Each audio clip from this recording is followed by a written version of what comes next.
Hello, this is the Boon channel. Today, I will show you how to set up a Kubernetes home lab.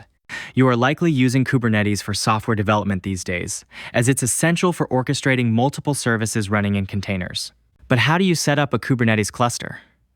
You can use a cloud service like AWS, Azure, or GCP, but they can be quite expensive for personal projects or learning environments.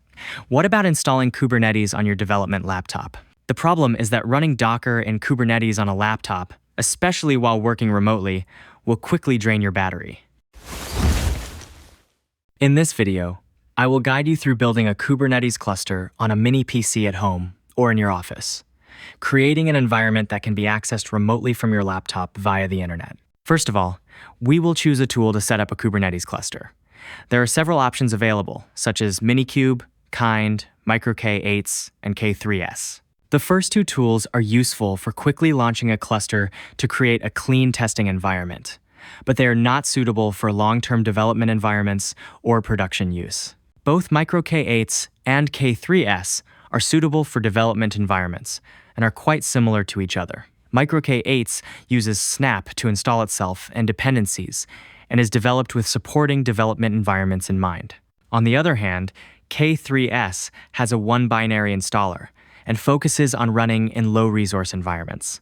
Here is the GitHub star history of these tools. As shown in the graph, k3s has seen rapid growth and popularity in the community, making it a solid choice for our home lab setup. Although we are setting up a self-hosted Kubernetes cluster, we still require some cloud services. Here is the list. First, you'll need a domain registrar to register your domain names. Second, a tunneling service is necessary to access your Kubernetes cluster via the internet. In this video, we'll use Cloudflare Tunnel for this purpose. Finally, you need a container registry. This is required because when you have a Docker registry in your home network and run Docker push to it, it attempts to upload large amounts of data that Cloudflare Tunnel cannot handle. Okay, let's begin setting up a cluster. I am using a MacBook Pro and connecting via SSH to the mini PC. I installed Arch Linux with Arch install, selecting the Docker profile, and configured SSHD. We will use k3s up, which installs k3s on the remote machine and creates the kubeconfig file on your local machine. To use k3s up, you must be able to SSH into the PC and run sudo without being prompted for a password. Please refer to the Prerequisites section on the k3s up GitHub page.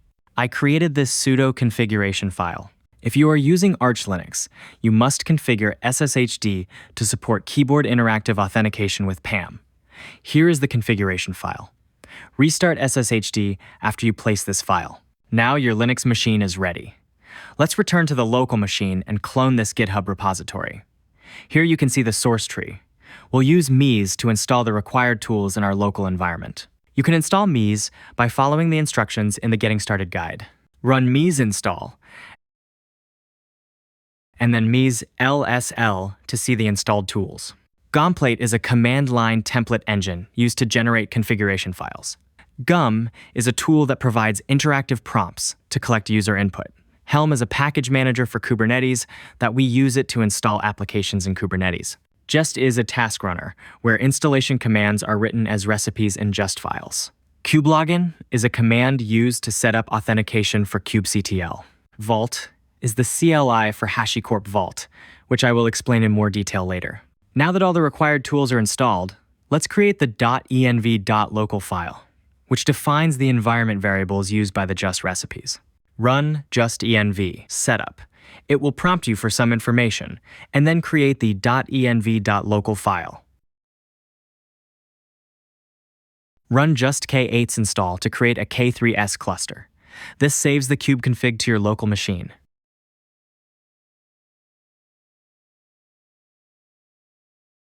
Then run kubectl get nodes to verify that the cluster is running and kubectl can connect to it. Next, set up a Cloudflare tunnel.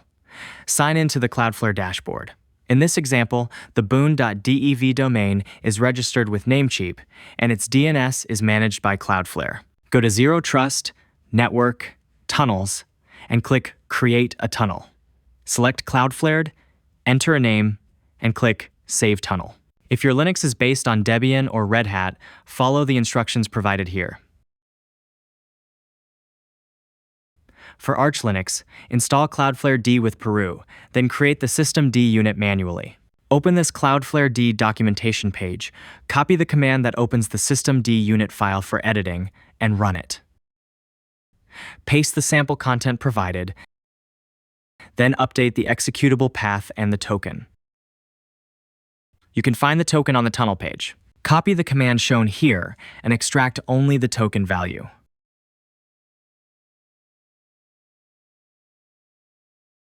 After saving the unit file, enable and start Cloudflare D. Now the Cloudflare tunnel is connected. Let's add public host names. First, add an SSH host.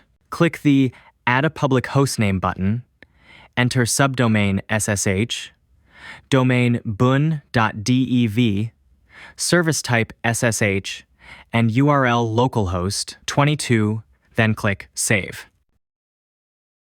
Return to the local machine terminal and install Cloudflare D. Then edit .ssh config like this. You can now SSH to the Linux machine over the internet. Let's add other host names. vault.boon.dev, service type, HTTPS URL, localhost 443. Open the TLS settings and enable No TLS Verify, because only Cloudflare can reach the local machine. I am not setting up a zero trust network for now.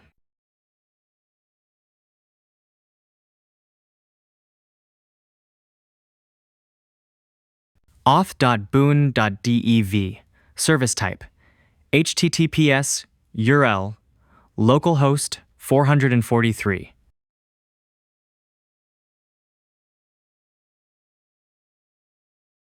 k3s.boon.dev, service type, HTTPS URL, localhost 6443.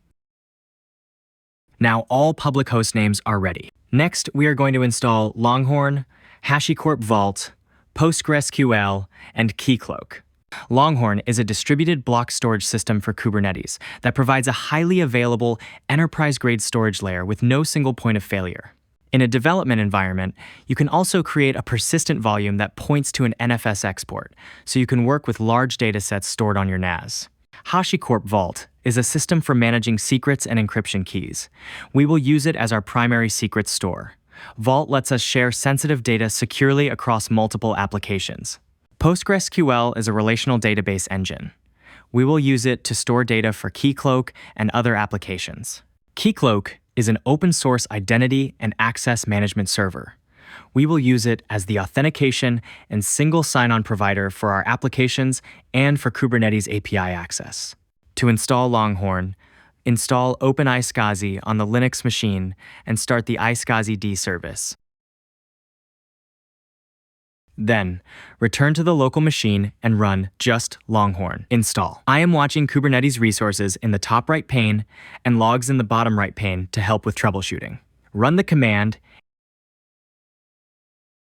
and it is successfully installed. Next, install HashiCorp Vault by running just vault install. Now it is successfully installed. Save the root token securely. Next, install PostgreSQL by running just Postgres install. Now it is successfully installed. Next, install Keycloak by running just Keycloak install. It is successfully installed. Now create a realm and client in Keycloak by running just Keycloak create realm. This creates the Boonstack realm. Next, set up Vault OIDC authentication with just Vault setup OIDC auth, which creates the Keycloak client and group for Vault and configures Vault to authenticate against Keycloak. Let's create a user by running just Keycloak create user. Now you can log in with Vault Login.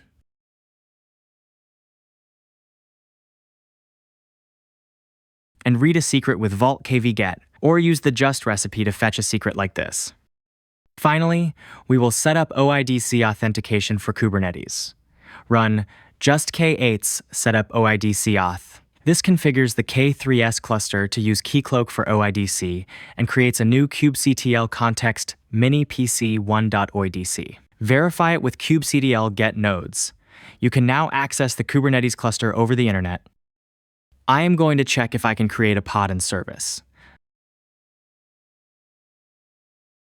Okay, run kubectl exec to execute a command in the pod. And it works. Run kubectl port forward to access it locally, and it also works.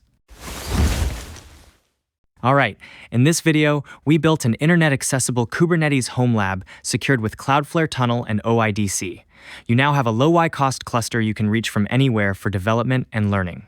In the next video, we'll develop a web app on this cluster, covering build, deployment, and practical Kubernetes tips. Thanks for watching. See you next time.